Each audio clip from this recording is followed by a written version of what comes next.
Myself Ayush Kumar. Today I am going to tell you about active voice and passive voice. That is the part of the grammar. Active voice passive voice क्या होते हैं हम ये पढ़ेंगे। Active voice passive voice कहाँ काम आते हैं अपने। एक्टिव वॉइस 10th हो 12th हो कोई भी कंपटीशन एग्जाम होती है उन एग्जाम में या तो एक्टिव वॉइस से पैसिव वॉइस या पैसिव वॉइस से एक्टिव वॉइस इनका आपस में कन्वर्ट या कोई ब्लैंकेट आ जाता है उसमें, जैसे पैसिव को ब्लैंकेट आ जाता है उसमें हम क्या फिलअप करें वो उस टॉपिक में आज सारा चीज कवर करेंगे। एक्टिव वॉइस और पैसिव वॉइस होते क्या हैं। एक्टिव वॉइस पैसिव वॉइस की बात करते हैं तो उनकी जरूरत कहाँ पड़ती है, एक्टिव वॉइस क्यों चाहिए। अब आप ऐसे मत सोचना कि मुझे ग्रामर बिल्कुल भी नहीं आती तो मैं एक्टिव वॉइस पैसिव वॉइस कैसे करूंगा। एक्टिव वॉइस मैं आपको ऐसे हिसाब से इस लेवल से लेके चलूंगा, इस लेवल से आपको मैं बताऊंगा। एक्टिव वॉइस पैसिव वॉइस आपको बिल्कुल क्लियर होंगे, मैं पूरी कोशिश करूंगा आपको। और अगर आपको ग्रामर की थोड़ी भी नॉलेज है तो आप बिल्कुल पूरा एक्टिव वॉइस पैसिव वॉइस बिल्कुल क्लियर समझ सकेंगे। एक्टिव वॉइस और पैसिव वॉइस की जरूरत कहाँ पे पड़ती है मैंने आपको बता दिया। कोई भी कंपटीशन एग्जाम होती है, कंपटीशन एग्जाम में ज्यादा की बात करें 10th और 12th हो, इनमें कोई अपन ऐसे लिखते हैं, ऐसे के अलावा कोई क्वेश्चन को आंसर का इफेक्टिव बनाने के लिए एक्टिव वॉइस और पैसिव वॉइस का यूज किया जाता है। एक्टिव वॉइस क्या होते हैं, एक्टिव का हिंदी में मीनिंग है सक्रिय, पैसिव का हिंदी में मीनिंग है निष्क्रिय। अभी सक्रिय निष्क्रिय क्या है, सक्रिय है सब्जेक्ट एक्टिव और निष्क्रिय भी सब्जेक्ट है। निष्क्रिय का मतलब नेग्लेक्ट, सब्जेक्ट को नेग्लेक्ट इसमें पैसिव में रख सकते हैं, पर एक्टिव में सक्रिय को सब्जेक्ट को नेग्लेक्ट नहीं कर सकते अपन। सब जैसे एग्जांपल देख लेते हैं, मैंने उसे दिल्ली भेजा। जो दिल्ली भेजा है वर्ब है भेजना, भेजा इस वर्ब पे डिपेंड है पूरा मैंने, मतलब आई सब्जेक्ट इस पे फुल डिपेंड है। अगर मैंने को मैं उठा लेता हूं उसे दिल्ली भेजा तो क्वेश्चन पुट अप हो जाता है कि किसने उसे दिल्ली भेजा। तो वो एक्टिव वॉइस इसलिए वाक्य वो हो गए जिनमें सब्जेक्ट की भूमिका, सब्जेक्ट का रोल इंपॉर्टेंट होता है। पर जब इसके अलावा बात करूं मैं जब पैसिव की, पैसिव में होता है सब्जेक्ट का रोल नेग्लेक्ट करके। अगर मैं चाहता हूं कोई भी सेंटेंस को सब्जेक्ट के बिना बताना चाहूं, मैं सोच रहा हूं कि कोई काम कौन कर रहा है, उस काम को मैं सब्जेक्ट का नाम नहीं लेकर उस सेंटेंस को बनाना चाहूं तो मैं पैसिव का यूज करूंगा। कैसे, उसे दिल्ली भेजा गया, सब भेजने वाला तो मैं हूं, मेरे द्वारा उसे दिल्ली भेजा गया, इसकी पैसिव में इस हिसाब से बना के लिख दूं कि जो सब्जेक्ट काम करने वाला है उसको नहीं भी बताऊं ना तो सब्जेक्ट कंप्लीट लगे, सब्जेक्ट इनकम्प्लीट ना लगे। राम खाना खा रहा है, राम इसमें सब्जेक्ट है, वर्ब है खाना, ऑब्जेक्ट खाना, इसकी मैं राम हटा दूं तो सब्जेक्ट ये बन जाए खाना खा रहा है। क्वेश्चन पुट अप हो रहा है कौन खाना खा रहा है, सब इसकी इंग्लिश ही बनाएंगे ना तो वाक्य जो इनकम्प्लीट होएगा राम के हटा के देने पर। एक्टिव वॉइस इसलिए होते हैं क्योंकि इनमें सब्जेक्ट इंपॉर्टेंट होता है, सब्जेक्ट पे वर्ब डिपेंड होती है। पर मैं इस राम खाना खा रहा है इसको ऐसे कन्वर्ट कर दूं राम के द्वारा खाना खाया जा रहा है, राम के द्वारा खाना खाया जा रहा है कि मतलब है कि मैं ऐसे कह तो खाना खाया जा रहा है तो भी कंप्लीट होगा। फूड इज बीइंग ईटन, और बाय राम को न लिखे तो भी अगर लिखना चाहूं तो ये सेंटेंस कंप्लीट होगा। इसलिए पैसिव की जरूरत पड़ती है। उसने आम खाया और उसके द्वारा आम खाया गया, उसने वह सब्जेक्ट, आम ऑब्जेक्ट, खाया, खाया है वर्ब, तो उसने जो खाया है ये वर्ब पे डिपेंड है, वर्ब खाया उसने पे डिपेंड है। पर मैं इस वाक्य को, इस सेंटेंस को ऐसे लिख सकता हूं उसके द्वारा आम खाया गया या आम खाया गया। आम खाया गया वाक्य कंप्लीट है, उसके द्वारा नहीं लगाऊं तो भी चलेगा, पर अगर इसमें आम नहीं लगाता हूं मैं ऑब्जेक्ट अगर हटा देता हूं पैसिव इसमें तो वाक्य इनकम्प्लीट होते हैं। इस हिसाब से एक्टिव और पैसिव हम कन्वर्ट कर सकते हैं। कुछ भी एक वाक्य ले लो, भारत में किसानों द्वारा अनाज उगाया जाता है, किसानों द्वारा हटा दूं मैं, सब्जेक्ट है उगाने वाला, हटा दिया मैंने किसानों द्वारा, तो वो हो गया पैसिव इसका। क्यों, क्योंकि इसमें सब्जेक्ट को नेग्लेक्ट करके लिख सकता हूं। पर बात करूं मैं अगर इसकी एक्टिव भी बना के दिखाऊं, किसान भारत में अनाज उगाते हैं, तो मैं किसान को सब्जेक्ट को हटा के अगर मैं लिखना चाहूं भारत में अनाज उगाते हैं तो क्वेश्चन पुट अप हो जाता है कौन उगाते हैं, हु ग्रोव्स कौन उगाते हैं, उस हिसाब से फिर वो सेंटेंस एक्टिव वॉइस और पैसिव वॉइस में चेंज हो जाएंगे। आप ये समझ चुके हो। अब मैं आपको बताऊंगा कि कैसे चेंज करना है इनको। देख रहे हैं हम अगला पार्ट में। अभी मैंने आपको बता दिया कि एक्टिव वॉइस और पैसिव वॉइस में होते क्या है। अब बात करें कि एक्टिव वॉइस में पैसिव वॉइस चेंज करें क्या, आखिर क्या एक्टिव वॉइस में चेंज करने पड़ते हैं जो पैसिव में चेंज हो जाते हैं। एक्टिव वॉइस का सेंटेंसेस में क्या चेंज ऐसे हो कि वो पैसिव का बन जाए, वो उसके लिए मैं आपको 4 रूल ऐसे बताऊंगा कि 4 रूल याद करते ही आप एक्टिव वॉइस कोई सी भी हो, कोई भी सेंटेंस हो दुनिया का, उसकी आप बना सकते हो पैसिव। फर्स्ट रूल तो ये आपको हेल्पिंग और याद करनी होगी, हेल्पिंग और इस हिसाब से याद करनी होगी। प्रेजेंट के 3 हैं, पास्ट के 3 हैं और फ्यूचर के 2 हैं। अगर आपको सेंटेंस में एक्टिव वॉइस के सेंटेंस में अगर आपको डू डज मिल जाता है या वर्ब की फर्स्ट फॉर्म में एस या ईएस मिल जाती है तो उसका चेंज करते हैं अपन इज एम आर में। पर इज एम आर अगर मिल जाता है एक्टिव वॉइस के सेंटेंस में तो उसका चेंज करते हैं अपन is am are plus being में। इज वॉइस वही हेल्प होगी प्लस हमने बीइंग लगा दिया। इसी तरह हैज हैव भी अगर दिख जाए तो उसको हैज हैव में चेंज करेंगे पर एक ही चीज का ऐड कर देंगे, वो है बीन। डिड वर्ब की सेकंड फॉर्म आ जाए तो वाज पर लगा देते हैं और वाज पर आ जाए तो वर्ब की फर्स्ट फॉर्म प्लस बीइंग लगा देते हैं। हैड आ जाए तो हैड बीन कर दिया, इसमें बीन का ऐड कर दिया। विल सेल आए तो विल बी सेल बी, और अगर विल हैव सेल हैव आए तो will have been cell have been हो जाता है। ये हमने चार्ट देख लिया हेल्प का। अब भाई हमें तो ये समझ नहीं आया, अब आप राइट डाउन कर सकते हैं इसको। भाई ये किस हिसाब से चार्ट हमें आता है, किस हिसाब से हम कन्वर्ट करेंगे मैं आपको बता रहा हूँ।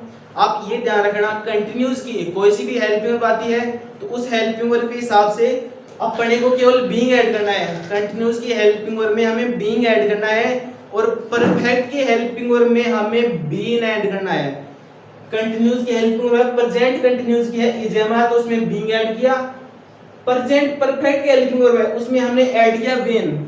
इसी तरह प्रेजेंट पास्ट कंटिन्यूस की हेल्पिंग वर्ब थी वाज वर्ब उसमें ऐड किया हमने बीन, और पास्ट परफेक्ट की हेल्पिंग वर्ब थी हैड उसमें हमने ऐड किया बीन। इसी तरह फ्यूचर में ऐड किया हमने been. Will have shall have थी will have been cell have been कर दिया। अब भाई बात हुई तो पूरे टेंस तो नहीं हुए, टेंस तो कितने 1 2 3 4 5 6 7 और 8, बाकी के 4 टेंस कहां पे है? 4 टेंस ऐसे हैं जिनकी पैसिव नहीं बनती। 4 टेंस कौन कौन से हैं? परफेक्ट कंटीन्यूअस, तीनों परफेक्ट कंटीन्यूअस की पैसिव नहीं बनती। कौन कौन से? Present perfect continuous, past perfect continuous और फ्यूचर परफेक्ट कंटीन्यूअस की पैसिव बिल्कुल भी नहीं बनती। और एक सेंटेंस कौन सा बच गया हुआ है फ्यूचर कंटीन्यूअस। मैं आपको बता दूं परफेक्ट कंटीन्यूअस तीनों और फ्यूचर कंटीन्यूअस ये तो 3 हो गए भाई, पास्ट प्रेजेंट पास्ट फ्यूचर के। एक ही है इन तीनों की चारों की पैसिव बिल्कुल भी नहीं बनती है, पैसिव इनकी होगी नहीं। अगर आप क्वेश्चन आ जाता है कि भाई ये ऐसे अपने में मिल जाता है जिसमें हैव बीन लगाओ या हैड बीन हो या विल हैव बीन हो या विल बी सेल हो, एक्टिव इसमें अगर ये मिल जाते हैं तो उनकी पैसिव बिल्कुल भी नहीं बनती है। हमें ये चीज ध्यान रखनी है कि एक्टिव इसकी और पैसिव उसकी किस हिसाब से अपन चेंज करेंगे। एक बताया मैंने हमेशा वर्ब की थर्ड फॉर्म के यूज करना है पैसिव में। पैसिव में कोई सी भी फॉर्म नहीं यूज करनी, केवल वर्ब की थर्ड फॉर्म का यूज करना है। वर्ब की अगर फर्स्ट फॉर्म हो एक्टिव में तो उसको वर्ब की थर्ड फॉर्म बना देंगे। वर्ब की फर्स्ट फॉर्म प्लस आईएनजी होती है तो भी इसको थर्ड फॉर्म बना देते हैं। वर्ब की थर्ड फॉर्म होती है तो भी वो की वो वर्ब की थर्ड फॉर्म पैसिव में यूज हो जाएगी। बात करें तीसरे रूल की, मैंने ये आपको हेल्पिंग वर्ड यूज बता दिए कि डू इसमें चेंज हो जाएगा, ये इसमें चेंज हो जाएगा। वर्ब की हमेशा थर्ड फॉर्म की उपयोग आएगी, यूज आएगा। और तीसरा रूल ऐसा है वो है subject plus verb plus object, object plus verb plus subject. अब आप पूछोगे कि भाई ये चेंज क्यों कर दिया? मैंने आपको शुरू में ये बताया था कि एक्टिव वॉइस में सब्जेक्ट मैन होता है और पैसिव वॉइस में ऑब्जेक्ट मैन होता है। ऑब्जेक्ट मैन होता है, जो मैन चीज होती है उसको पहले उतार देते हैं, पहले उतार दिया क्योंकि पैसिव में ऑब्जेक्ट मैन था। ये पैसिव का और ये एक्टिव का चेंज हो गया। वर्ब के हमेशा थर्ड फॉर्म यूज करेंगे, हेल्पिंग वर्ब इस हिसाब से चेंज कर देंगे, हो जाएगा बिल्कुल क्लियर। सब्जेक्ट को ऑब्जेक्ट की जगह रखना है, ऑब्जेक्ट को सब्जेक्ट की जगह रखना है। पर एक चीज इसमें एक कंडीशन ये है कि सब्जेक्ट को चेंज करने से पहले प्लस बाय का यूज करेंगे। बाय का यूज क्यों क्या करेंगे? मैंने बताया था आपको कि मैंने आम खाया, मेरे द्वारा आम खाया गया। मेरे द्वारा की अंग्रेजी होती है बाय, तो बाय का यूज करेंगे किससे पहले? सब्जेक्ट से जस्ट पहले बाय का यूज करेंगे। सब्जेक्ट वर्ब ऑब्जेक्ट अगर एक्टिव वॉइस का है तो ऑब्जेक्ट को सब्जेक्ट की जगह, सब्जेक्ट को ऑब्जेक्ट की जगह रख देंगे और वर्ब की थर्ड फॉर्म बना देंगे, हेल्प वर्ब का यूज कर देंगे और ये क्लियर हो जाएगा। अब बात बता रहा हूं आपको फोर्थ रूल की। मैंने 3 रूल बताया आपको। पहला रूल था हेल्प वर्ब का, दूसरा रूल था वर्ब की थर्ड फॉर्म का, तीसरा रूल मैंने बताया सब्जेक्ट को ऑब्जेक्ट और ऑब्जेक्ट को सब्जेक्ट में चेंज करते हैं, प्लस बाय का यूज करते हैं। और चौथा रूल है और पैसिव का लास्ट का रूल ऐसा है, उस रूल के द्वारा बच्चा हम सारे सेंटेंस कर देंगे। लास्ट रूल को देख लेते हैं अपन। लास्ट रूल ये कहता है कि अगर सब्जेक्ट आई है तो उसका ऑब्जेक्ट हो जाएगा मी, सब्जेक्ट वी है तो उसका ऑब्जेक्ट हो जाएगा अस, सब्जेक्ट यू है उसका ऑब्जेक्ट हो जाएगा यू, सब्जेक्ट ही है तो इसका ऑब्जेक्ट हो जाएगा हिम, सब्जेक्ट सी है तो उसका ऑब्जेक्ट हो जाएगा हर, सब्जेक्ट दे है तो उसका ऑब्जेक्ट हो जाएगा देम। इसी हिसाब से अपन सारे चेंज करेंगे, पर ये ध्यान रखेंगे कि सब्जेक्ट को ऑब्जेक्ट में बदलते टाइम प्लस बाय का यूज करेंगे। आई सब्जेक्ट में आ जाता है तो बाय में लिख देंगे, वी सब्जेक्ट में आ जाता है तो बाय अस लिख देंगे, बाय यू लिख देंगे, बाय हिम लिख देंगे, बाय हर और बाय देम लिख देंगे।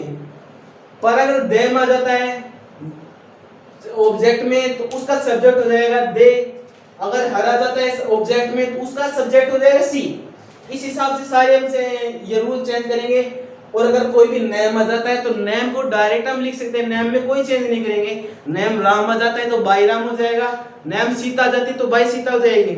नेम अगर कुछ भी आ जाता है एक्स वाई जेड, जैसे लक्ष्मण आ गया, कुछ भी आ जाए उनको चेंज बाय के साथ करेंगे। पर अगर इनमें से कोई भी आ जाता है तो उनका इस हिसाब से चेंज करेंगे, चेंज करके और फिर हम लिख देंगे। अब मैं आपको ये आप नोट राइट डाउन कर लेना और मैं आपको बता रहा हूँ एग्जाम्पल। भाई एग्जाम्पल हमने सारे रूल देख लिए कि भाई इस हिसाब से हम चेंज कर देंगे, पर मैं आपको एग्जाम्पल बता रहा हूँ। एग्जाम्पल भाई कौन कौन से? फर्स्ट एग्जाम्पल है I do not eat food. भाई हमें तो बताओ इसका कैसे चेंज करेंगे? बिल्कुल सरल है। मेन बात ये ध्यान रखना है, डूडल्स किसी में चेंज करेंगे इजेएमआर में, फूड को क्या पे रखना है? ऑब्जेक्ट की जगह, सब्जेक्ट की जगह। मैंने आपको रूल दे लेना, ये रूल लगेगा।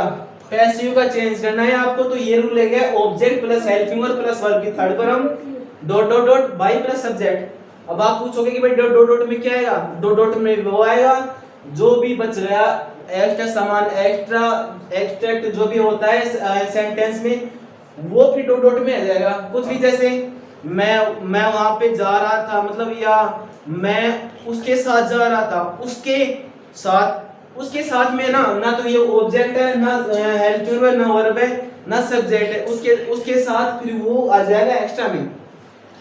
ये रूल मैंने इस हिसाब से, इस रूल को मैं बताऊंगा। सबसे पहले ऑब्जेक्ट लिखना है मेरे को। इस वाक्य में ऑब्जेक्ट क्या है? फूड। सो फूड को मैंने लिख दिया ऑब्जेक्ट सबसे पहले। ये केवल सिंपल सेंटेंस के लिए है, सिंपल सेंटेंस के लिए, अफर्मेटिव सेंटेंस के लिए है रूल। फूड को लिख दिया, फूड के बाद हेल्पिंग वर्ब। हेल्पिंग वर्ब में डू यूज नहीं करनी मुझे। डू किस में चेंज होगा? इजेएमआर में वो यूज करनी है। डू चेंज होगा इजेएमआर में तो फूड के लिए आएगा इज, नॉट। अब भाई एक चीज ये ध्यान रखना, टेंस चेंज करेंगे, अपना हेल्पिंग वर्ब चेंज करेंगे, ऑब्जेक्ट सब्जेक्ट भी चेंज करेंगे, पर चेंज क्या नहीं करेंगे? वो है सेंटेंस। सेंटेंस क्या चेंज नहीं करेंगे? सेंटेंस मतलब अफर्मेटिव है तो अफर्मेटिव में चेंज होगा, नेगेटिव है तो नेगेटिव में ही पैसिव बनेगी, डब्ल्यूएच है तो डब्ल्यूएच की पैसिव बनेगी, और इंट्रोगेटिव है तो इंट्रोगेटिव की पैसिव बनेगी। तो नेगेटिव है तो नेगेटिव ही रखेंगे, उसको दूसरे में चेंज नहीं करेंगे, ना तो अफर्मेटिव में ना ही डब्ल्यूएच में। फूड इज नॉट हो गया, वर्ब की थर्ड फॉर्म, ईट की थर्ड फॉर्म होती है eaten.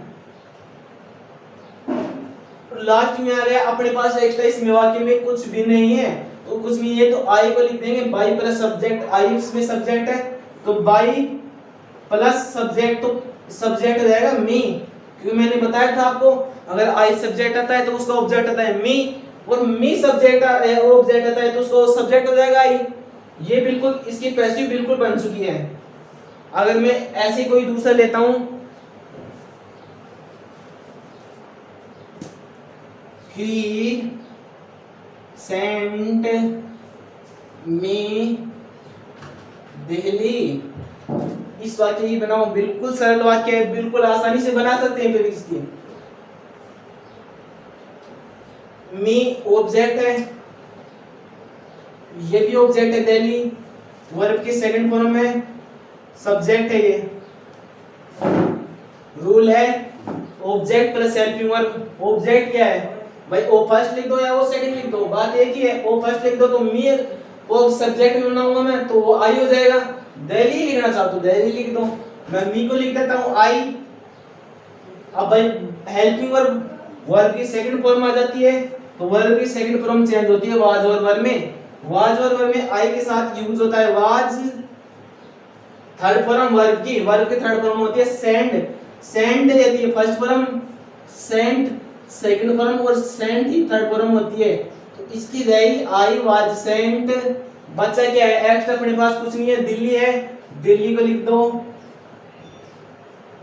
By plus subject, by है ही, बाई ही तो लिख नहीं सकते, ही का ऑब्जेक्ट होता है हिम, तो उसको लिख देंगे बाई हिम। इस हिसाब से बिल्कुल इजी है, बिल्कुल आराम से कर सकते हैं अपन सारे सेंटेंसेस को। अगला सेंटेंस मैं बता रहा हूं आपको, he Ram will give me this। Future indefinite का आ गया विल सेल, बिल्कुल कन्वर्ट कर दो, विल सेल आ गया। सबसे पहले ऑब्जेक्ट, ऑब्जेक्ट इसमें दो हैं, कोई चीज लिख दो, दिस लिख दो, मी लिखेंगे तो आई कर देंगे, दिस लिखेंगे तो दिस का दिस रख देंगे। दिस विल सेल आ गया, विल बी सेल भी में कन्वर्ट कर दो, बिल्कुल हो जाएगा। Helping verb will be sell be, will be verb की थर्ड फॉर्म गिवन हो गया। बच्चा क्या है,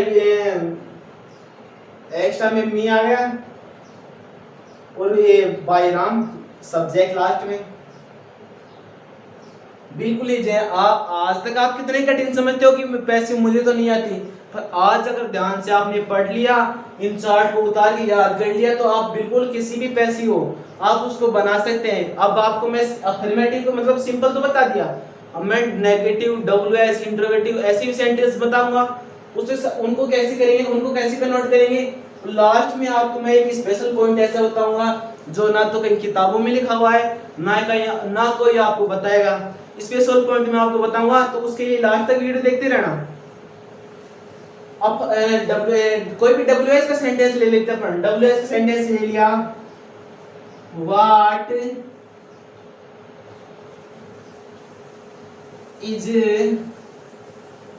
टीचर टीचिंग अस टुडे। बिल्कुल इजी है, मैंने आपको एक ही चीज बताई, सेंटेंस चेंज नहीं करना है, टेंस चेंज कर दो, हेल्पिंग चेंज कर दो, सब्जेक्ट ऑब्जेक्ट में चेंज कर दो, सेंटेंस चेंज नहीं करना है। अब मैंने जैसे यहाँ पे ऑब्जेक्ट प्लस हेल्पिंग लिखी, तो इसका हो जाएगा कि भाई डब्ल्यूएच प्लस हेल्पिंग वर्ब, फिर ऑब्जेक्ट प्लस वर्ब की थर्ड फॉर्म, बाद में बाय सब्जेक्ट आ जाएगा। डब्ल्यूएच लिख दो सबसे पहले व्हाट इज, अब इज हमारा है, इज एम आर का चेंज करते हैं is being am being are being में इज बीइंग चेंज कर देंगे। तो जब अपन अगर अस को ऑब्जेक्ट बनाते हैं, अस का सब्जेक्ट हो जाता है वी, तो वी के लिए आएगा आर बीइंग, ना कि इज बीइंग। कोई भी प्लूरल हो उसके लिए अपन वी आर का यूज करेंगे। तो आर वी और फिर बीइंग, फिर बाद में बचा हुआ वर्ब, वर्ब के थर्ड फॉर्म भाई डब्ल्यू एच हो गया हेल्पिंग वर्ब, फिर सब ऑब्जेक्ट, जो ऑब्जेक्ट था वो सब्जेक्ट चेंज करके वी लिख दिया। बीइंग टीच, टीच वर्ब है तो टीच की थर्ड फॉर्म हो जाएगी टॉट, टॉट हो गई। अब बचा क्या है, टुडे बचा है अपने पास, today bye teacher,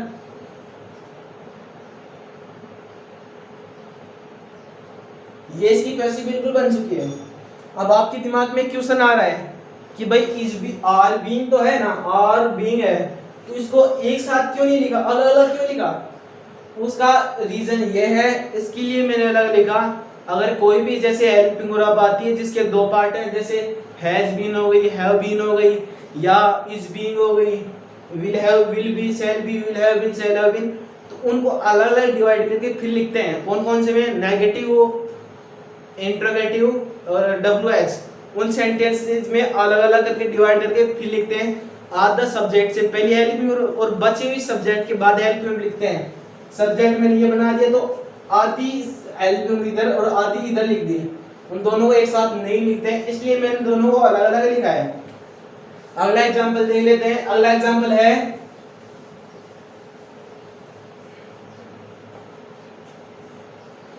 Sita was giving an apple then, अब ये तो सिंपल है, अब इसको डब्ल्यू एच बना दूं, when was Sita giving an apple then question mark हो गया। इसका बिल्कुल बना सकते हैं अपन, ये बनेगा W H plus helping verb plus object plus verb की थर्ड फॉर्म। डब्ल्यू एच लिख दो सबसे पहले, व्हेन वाज चेंज होगा, वाज बीइंग हो जाएगा, तो वाज इधर। अगर सब्जेक्ट ये बनाते हैं, ऑब्जेक्ट ये बनाते हैं, तो एन एप्पल और फिर बीइंग आ जाएगा। अगर देम को ऑब्जेक्ट सब्जेक्ट बनाते हैं तो यहाँ पे वर आ जाएगा और यहाँ पे दे आ जाएगा। बीइंग वर्ब की third form, given by Sita, बिल्कुल क्लियर है। देम आ जाएगा यहाँ पे एक्स्ट्रा में, ये क्वेश्चन मार्क। ऐसे सारे सेंटेंस हो जाएंगे, बिल्कुल इजी है सारे। आपको 3-4 एग्जांपल और ऐसे में बताता हूँ जिससे आपके सारा जो भी कंफ्यूजन होगा वो सारा कंफ्यूजन आपका दूर हो जाएगा।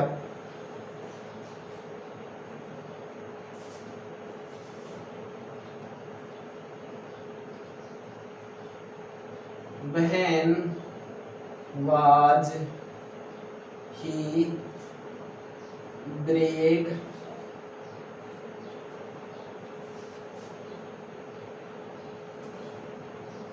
टेबल, बिल्कुल इजी है। वहन डब्ल्यू एच से पहले बाद में हेल्पिंग वर्ब, वहन का वहन हो जाएगा। वाज चेंज होगा वाज बीइंग में, वाज टेबल सब्जेक्ट फिर बीइंग आ जाएगा। Break third form broken,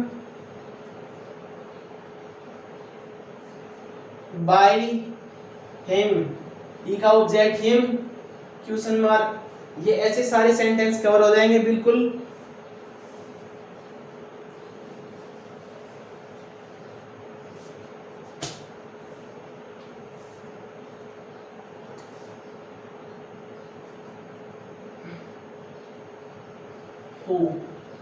who वाले सेंटेंस कैसे करेंगे? हु वाले सेंटेंसेस में सब्जेक्ट को हु माना जाता है। कैसे? हु ब्रोक दिस कप, इसमें सब्जेक्ट नहीं बता सकते। सब्जेक्ट तो क्वेश्चन ये है कि भाई इस कप को किसने तोड़ा, सब्जेक्ट तो इसमें पता लगा रहे हैं हम। तो सब्जेक्ट के लिए इसमें हु है, तो हु को चेंज करेंगे किसमें, बाय हुम में। हु वाले सेंटेंस कैसे बनाएं, उनको बाय हुम में चेंज करके बाकी सारा चेंज वैसे ही एज वाइज एज कर देंगे। बाय हुम वर्ब की सेकंड फॉर्म वाज वर्ब में चेंज हो जाएगा, वाज ऑब्जेक्ट सब्जेक्ट में चेंज हो जाएगा, दिस कप वर्ब की थर्ड फॉर्म ब्रोकन। कुछ नहीं करना, बस इतना ही करना है, बाय हुम को हु को बाय हुम में चेंज करना है। बाकी सारे चेंजेस एज वेल एज होंगे कैसे, जिस हिसाब से सब्जेक्ट हेल्प चेंज रहेगी, सब्जेक्ट का ऑब्जेक्ट, ऑब्जेक्ट और सब्जेक्ट हु है तो उसका बाय हुम हो जाएगा, और बाकी ऑब्जेक्ट को सब्जेक्ट ही बना लेंगे। अगला इस एग्जांपल है who will give you, who will give, तुम हु को चेंज कर दो बाय हुम, विल चेंज होगा विल बी में,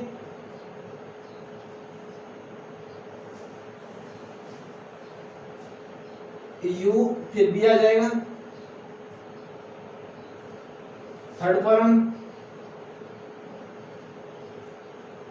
बिल्कुल एज वेल सारे चेंज हो जाएंगे। अब इस हिसाब से मैंने जो भी बताए आप उनको बिल्कुल क्लियर रख लेना, इस हिसाब से सारे सेंटेंस चेंज होंगे। अब आपको मैं बता रहा हूँ स्पेशल यूज, स्पेशल यूज का आपको सबको इंतजार है, वो मैं बता रहा हूँ कि स्पेशल यूज कौन सा होता है। स्पेशल यूज वो होता है जिसमें ट्रांजिटिव और इंट्रांजिटिव वर्ब का यूज होता है। ट्रांजिटिव वर्ब क्या होती है, इंट्रांजिटिव वर्ब क्या होती है। ट्रांजिटिव वर्ब का हिंदी में अर्थ होता है सकर्मक, ट्रांजिटिव इंट्रांजिटिव।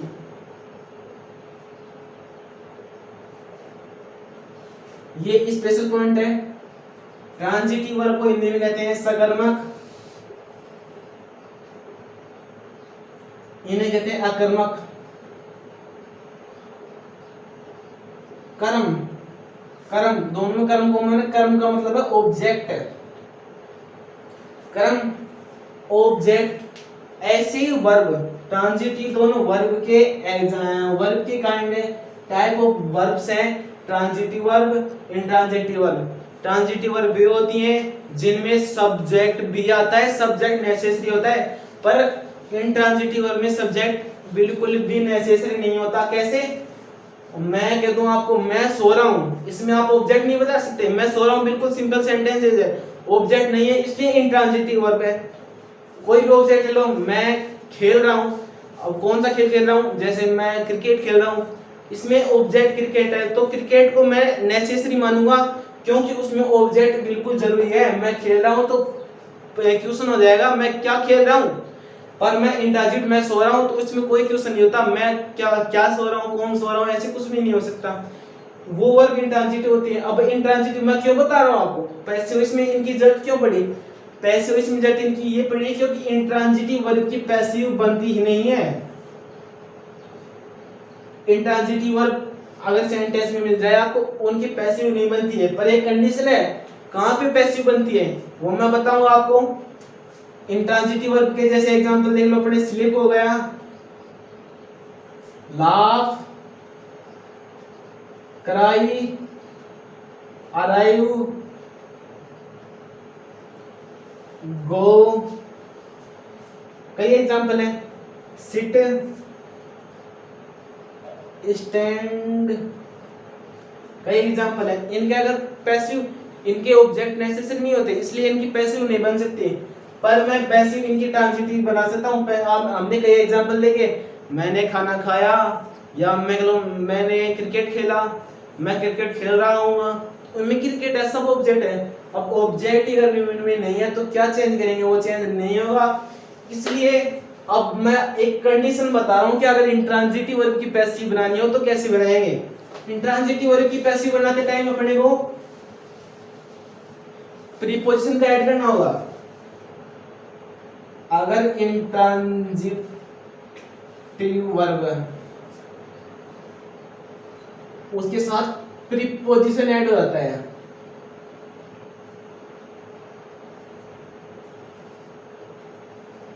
उसकी पैसिव बनाएंगे। कैसे बनाएंगे? एक एग्जांपल ले रहा हूं, चिल्ड्रन आर लाफिंग, बच्चे हंस रहे हैं। सेंटेंस कंप्लीट है, ऑब्जेक्ट की जरूरत नहीं है, इंट्रांजिटिव वर्ब है लाफ यानी हंसना, पर मैं प्रीपोजिशन का ऐड यहां पे इसलिए करूंगा एट एन ओल्ड मैन। बच्चे एक वृद्ध व्यक्ति पर हंस रहे हैं, बच्चे हंस रहे हैं, बच्चे वृद्ध व्यक्ति पर हंस रहे हैं। तो ये लाफिंग प्लस एट मैंने ऐड कर दिया, तो ये प्रीपोजिशन हो गई। तो अब हम इसकी पैसिव बना सकते हैं। पैसिव में ओल्ड मैन ऑब्जेक्ट है, तो वो सब्जेक्ट भी चेंज रहेगा। ओल्ड मैन आर चेंज रहेगा किसमें? आर बीइंग में। पर ओल्ड मैन सिंगुलर है, तो सिंगुलर एक वचन के लिए इज बीइंग का यूज होगा। इज बीइंग का use laughed at by children। इस हिसाब से चेंज हो जाएगा। Old man is being laughed at by children। laughed at इन दोनों को प्रीपोजिशन के साथ भी यहीं पे रखेंगे, ऐसे मत करना है, एट ओल्ड मैन को आगे रख दो और बाकी हो जाएगा, तो बाकी गलत हो जाएगा। ऐसे करेंगे तो एक एग्जांपल और मैं बता रहा हूं जिसमें प्रीपोजिशन का ऐड होने के बाद ही हम सेंटेंस को पैसिव में कन्वर्ट कर सकते हैं। वो सेंटेंस ही है at last they arrived at decision. अंत में वे एक निर्णय पर पहुंचे। मैंने प्रीपोजिशन का ऐड इंट्रांजिटिव वर्ब के साथ कर दिया। इंट्रांजिटिव वर्ब अराइव, प्रीपोजिशन का मैंने ऐड कर दिया, तो डिसीजन ऑब्जेक्ट बन गया। डिसीजन ऑब्जेक्ट बनने के बाद इसको सब्जेक्ट बना देंगे, देन को बाय देम में कर देंगे, अराइव्ड की थर्ड फॉर्म लिख देंगे, और अराइव्ड सेकंड फॉर्म में तो वाज वर्ब में चेंज हो जाएगा, और वर्ब की थर्ड फॉर्म हो जाएगी, एट लास्ट में हो जाएगा, सारा सेंटेंस हो जाएगा at last decision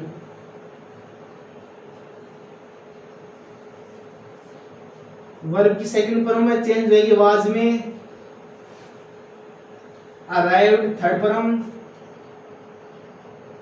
at preposition, by them.